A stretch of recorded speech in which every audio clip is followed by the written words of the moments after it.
Hello friends, मैं नीरू बाला हाजिर हूँ एक ऐसी कथा के साथ जो हमारी सेना के अदम्य साहस को रेखांकित करती सत्य घटना पर आधारित है। तो आइए लिए चलते हैं आपको सियाचिन की बर्फीली वादियों से सैन्य पराक्रम और शौर्य की बेमिसाल गाथा ऑपरेशन मेघदूत की कहानी सैन्य अधिकारी की जुबानी। ऑपरेशन मेघदूत। नन्हा राहुल सुबह सुबह दादा दादी के कमरे में आकर रज़ाई में घुस गया और अपनी बाल सुलभ तुतलाती आवाज़ में बड़ी मासूमियत से रज़ाई से मुंह निकालते हुए बोला, दादाजी आज बहुत ठंडी है, मैं स्कूल नहीं जाऊंगा। अरे बेटा, तुम वीर जवान के पोते हो, तुम इस जनवरी की ठंड से घबरा गए। तुम्हारे दादाजी ने तो दुनिया की सबसे ऊंची चोटी सियाचिन ग्लेशियर पर हड्डियां गला देने वाली बर्फ के बीच में दिन भर खड़े रहकर वतन की सरहदों की रक्षा के लिए अपनी पूरी जवानी न्यौछावर कर दी। जहां का तापमान -40 डिग्री से -60 डिग्री तक नीचे चला जाता है। गर्मा गर्म चाय का कप हाथ में लिए कमरे में प्रवेश करती हुई दादी ने राहुल को उसके दादा की शौर्य गाथा से अवगत कराते हुए कहा, सच में दादाजी, पूरा दिन बर्फ के बीच में खड़े होकर? नादान राहुल ने आश्चर्य मिश्रित अंदाज में अपनी जिज्ञासा प्रकट की। हाँ बेटा, भारत के सबसे दुर्गम क्षेत्रों में स्थित बर्फीली पहाड़ियों से लदे सियाचिन ग्लेशियर, जहाँ पर जीवन की परिकल्पना करना भी बेमानी है, जहाँ पर 160 किलोमीटर प्रति घंटा की रफ्तार से बर्फीली हवाएं और तूफान चलते हैं, ऐसे दुश्वारियों भरे मौसम में माँ भारती के वीर सेनानी मातृभूमि की रक्षा के लिए अपने प्राणों की आहुति देने के लिए सदैव तत्पर रहते हैं। राहुल बेटा, तुम्हें पता है, वहाँ पर पानी पीने के लिए भी पहले बर्फ़ को पिघलाना पड़ता है। ऊंचाई पर स्थित होने की वजह से ऑक्सीजन की मात्रा न्यूनतम स्तर पर होती है और सांस लेने के लिए भी संघर्ष करना पड़ता है। कई कई महीनों तक सैनिक नहाना तो दूर, दांतों पर ब्रश तक नहीं कर पाते। वहाँ के वातावरण में रहने के लिए हमें अति आधुनिक ड्रेसेस का सहारा लेना पड़ता है, वरना शरीर का कोई भी भाग यदि खुला रह जाए तो कुछ ही समय में खून जमने के कारण वह हिस्सा काला पड़ जाता है और उस अंग को काटना पड़ता है। वहाँ पर बर्फीले तूफान के कारण 35 फीट तक बर्फ गिर जाती है। मान लो मेरे जैसे 6 आदमियों को यदि एक दूसरे के सिर पर खड़ा किया जाए तो इतनी ऊंचाई के बराबर।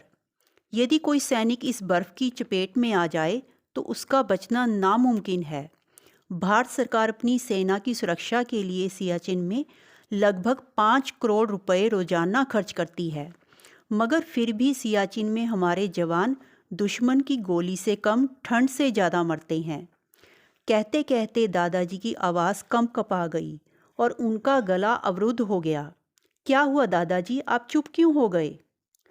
कुछ नहीं बेटा, अपनी नम हो चुकी आंखों को नन्हे राहुल से छुपाते हुए दादाजी ने उसे बड़े ही प्यार से थपथपाया। मगर दादाजी, अगर वहाँ ज़िंदगी इतनी कठिन है तो हमें वहाँ जाने की ज़रूरत ही क्या है? अरे दादी का पोता तो बहुत समझदार हो गया है। दादी ने राहुल के सिर पर हाथ फेरते हुए उसकी तारीफ की तो राहुल खुश होकर दादी की गोद में समा गया और प्रश्नवाचक दृष्टि से दादाजी की ओर देखने लगा। तुमने बहुत अच्छा सवाल किया है बेटा, मगर यह बहुत लंबी कहानी है। सदियों पहले भारतवर्ष अनेक रियासतों में बटा हुआ था, जिन पर अलग अलग राजाओं का आधिपत्य था, और वह राजा अपनी सीमाओं के विस्तार के लिए सदैव आपस में ही लड़ते रहते थे। और हमारी इसी फूट का फ़ायदा उठाकर मुग़ल शासकों ने अनेकों बार भारत पर हमला किया और सदियों तक हम मुग़लों के अत्याचार का शिकार बनते रहे। 18वीं शताब्दी ने ईस्ट इंडिया कंपनी नाम से इंग्लैंड की एक कंपनी ने व्यापार के लिए भारत में प्रवेश किया, मगर हमारी छोटी छोटी रियासतों की आपसी दुश्मनी का लाभ उठाते हुए धीरे धीरे पूरे भारत पर अपना कब्जा जमा लिया।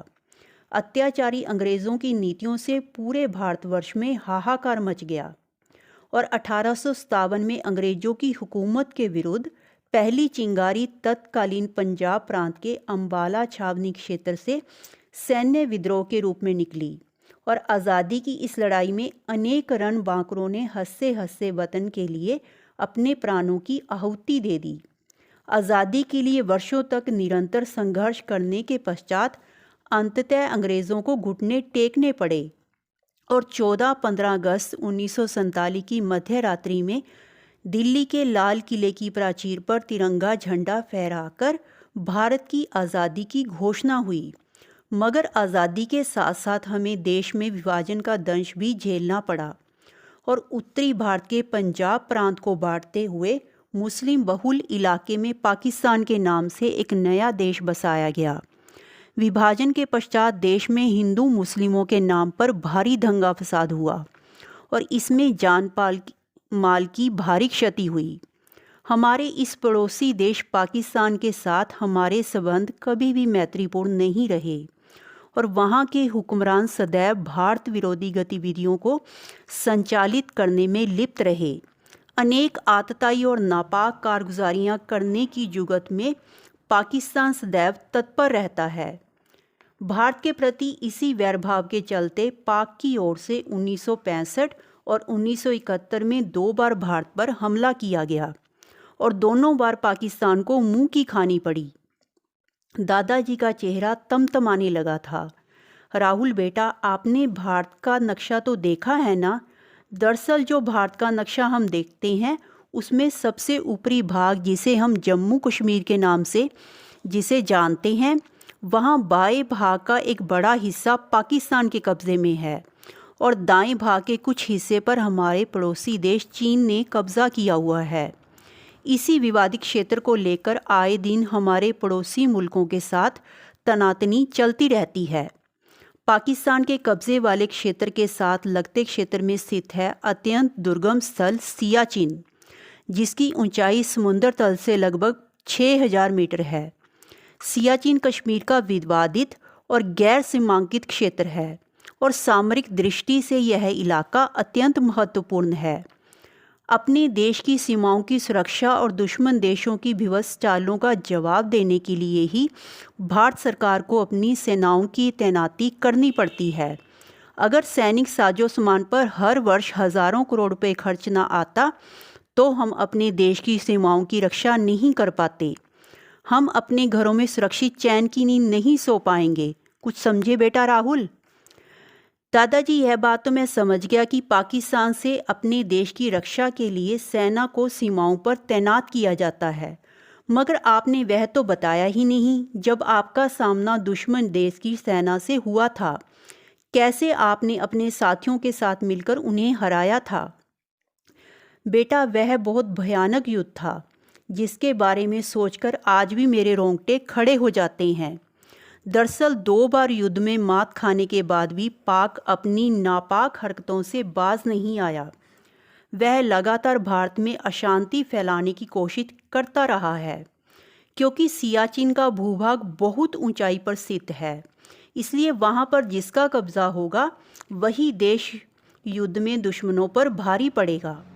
भारत की खुफिया एजेंसी को 1983 में एक जानकारी प्राप्त हुई कि पाकिस्तान की ओर से सियाचिन पर कब्जा जमाने के लिए बहुत जल्द एक सीक्रेट मिशन चलाया जाने वाला है।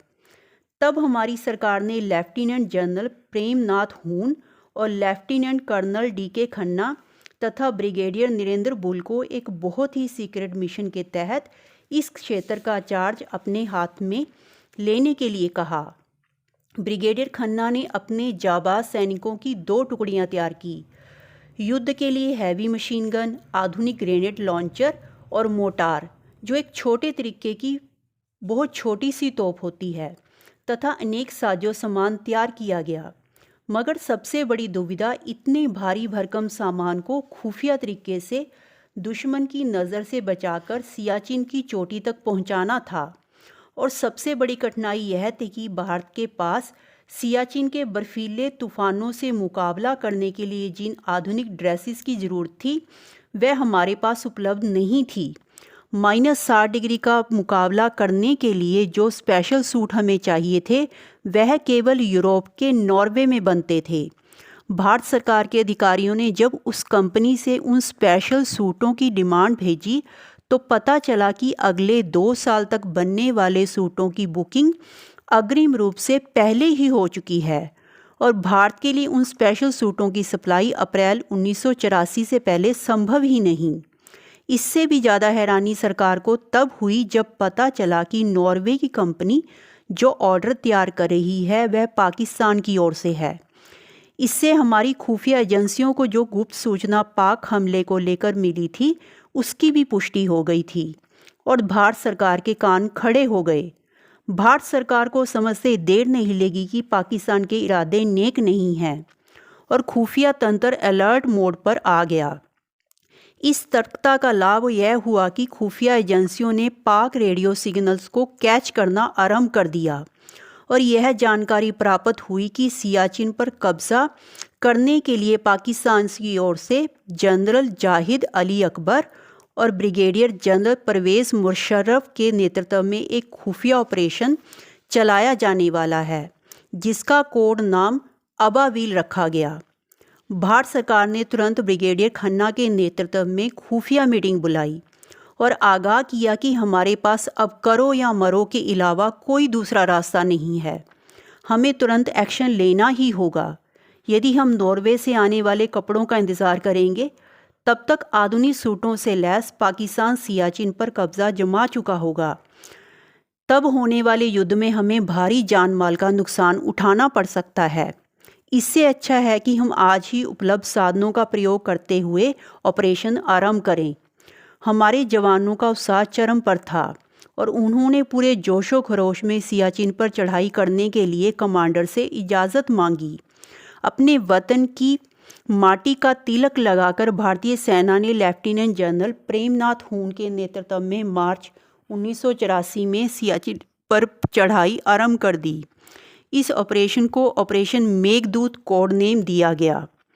कुमाऊं रेजिमेंट की एक टुकड़ी तथा लद्दाख स्काउट्स की 2 यूनिटें सभी साजो सामान के साथ सतर्कता बरते हुए पूरी गोपनीयता के साथ आगे बढ़ रही थी। सेना की टुकड़ियों को सख्त हिदायत थी कि वह किसी भी सूरत में अपने रेडियो सिग्नल्स का इस्तेमाल नहीं करेंगे। दुश्मन की खुफिया नज़रों से बचते हुए हमारी सेना के जवान बर्फ़ से लदी पहाड़ियों पर पैदल ही भारी भरकम सामान के साथ चढ़ाई कर रहे थे। 13 अप्रैल 1984 को हमारा काफिला अत्यंत दुर्गम और बर्फीली पहाड़ी जोजिला दर्रे से होता हुआ गुजरता जा रहा था, तो हमारे रेडियो ऑपरेटर की अत्यधिक ठंड की वजह से फेफड़ों में पानी भर गया तथा एक अन्य जवान की बर्फीले तूफान की चपेट में आने से मृत्यु हो गई। पहले तो 2 दिन तक सैनिक के पार्थिव शरीर को हम साथ ही लेकर चढ़ाई करते रहे, मगर मजबूरी में तीसरे दिन बेस कैंप में सूचना देने के लिए जैसे ही हमने अपना रेडियो सिग्नल ऑन किया, हम पाकिस्तानी रडार की पकड़ में आ गए। बेस कैंप से चीता हेलीकॉप्टर ने रसद और दवाइयाँ आदि ज़रूरी सामान लेकर उड़ान भरी, मगर ख़राब मौसम के चलते हेलीकॉप्टर के लिए वहां उतरना कठिन था। हमारे हेलीकॉप्टर ने मात्र 30 सेकंड के अंदर सामान उतारकर सैनिक के पार्थिव शरीर को ले जाकर वापस उड़ान भरी। दुर्गम बर्फीले रास्ते, तीखी चढ़ाई, फिसलन भरा रास्ता, शरीर को चीरती ठंडी हवाएं, मगर हमारी सेना के जांबाज जोश से लवरेज लगातार आगे बढ़ रहे थे। हमारे जवानों ने एक दूसरे को रस्सी से बांधा हुआ था ताकि किसी अनहोनी की स्थिति में भी हमारे जवान सुरक्षित रहें। जब हम थक जाते तो कोई सुरक्षित स्थान देखकर अपना तंबू गाड़ देते और हम सभी साथी 1-1 घंटा बाहर पहरा देते। उस दिन लांस नायक चंचल तंबू के बाहर मुस्तैदी से पहरा दे रहे थे कि अचानक कुछ दूरी पर उन्हें कुछ हलचल महसूस हुई। इससे पहले वे कुछ समझ पाते, दुश्मन ने हम पर हमला बोल दिया। चंचल के पास हमें सावधान करने का भी कोई मौका नहीं था।